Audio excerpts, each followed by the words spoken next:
and in writing, tries to pull a mea culpa before a House vote to remove her from her committee assignments. But she lied in the process. She tried to blame cancel culture for her troubles. She tried comparing the media to QAnon, saying they're just as responsible. The conspiracy quackery that she once subscribed to. And let me just say that when a member of Congress has to get up on the floor of the House to say that school shootings and the attacks on 9/11 happened, that they were real, that is not the media's fault. Join me now is our CNN chief political analyst, Gloria Borger, also Sophia Nelson with us, former House GOP Investigative Committee counsel and adjunct professor at Christopher Newport University. Gloria, I wonder what you think about this. One of the things she said that struck me was when she said, these are words of the past. Now, we should note that some of these are pretty recent, even though they weren't when she was in Congress. And she clearly wants to put this behind her by saying that, but did she really?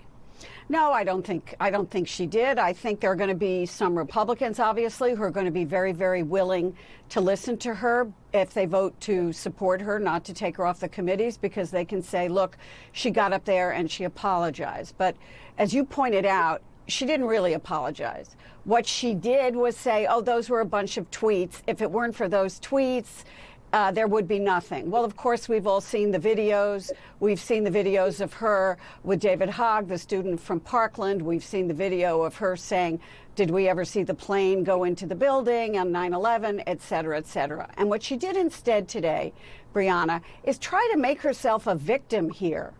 She is trying to make herself a victim of the cancel culture and a symbol for the Republican Party of somebody who has been canceled unfairly. And at 10:30 this morning, she sent out a tweet, which doesn't sound very apologetic, which said, it's not just me they want to cancel. They want to cancel every Republican.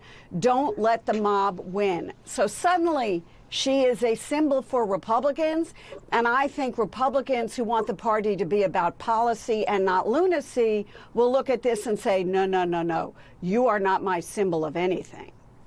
Sophia, what did you think?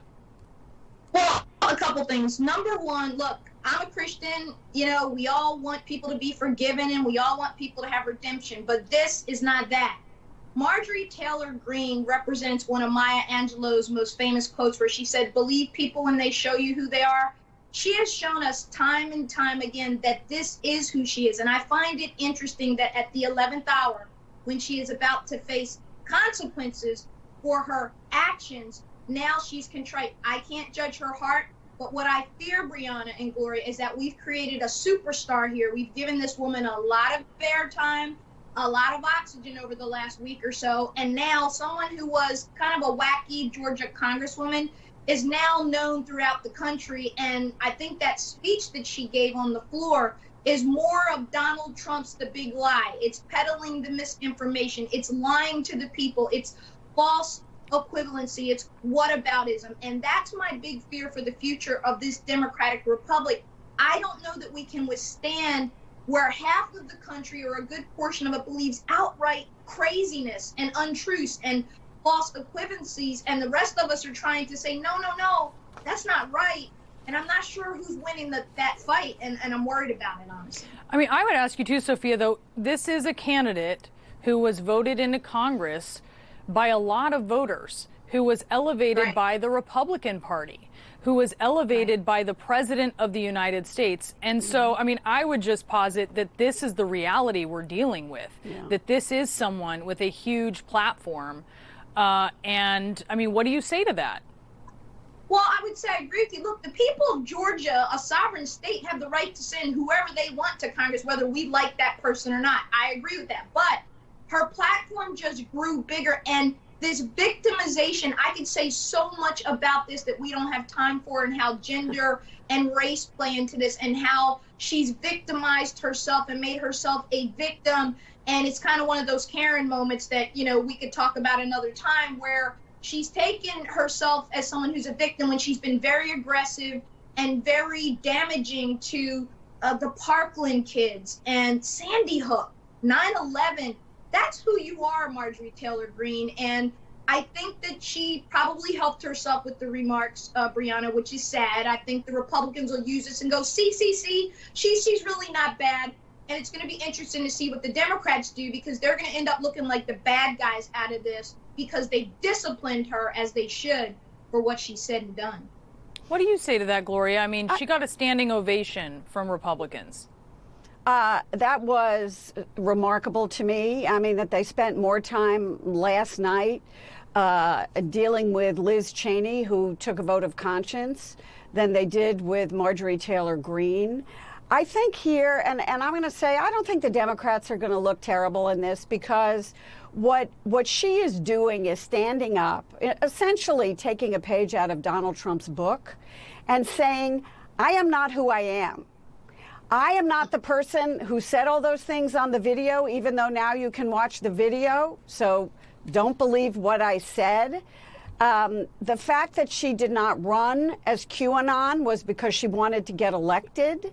And I think that you have to take a great leap now to suddenly believe that a person who has been doing something for years has had some kind of a transplant because she is under threat and is no longer who she is. I'm going to repeat. She tweeted this morning about the mob. The mob she is talking to is not the mob that invaded the Capitol on January 6th.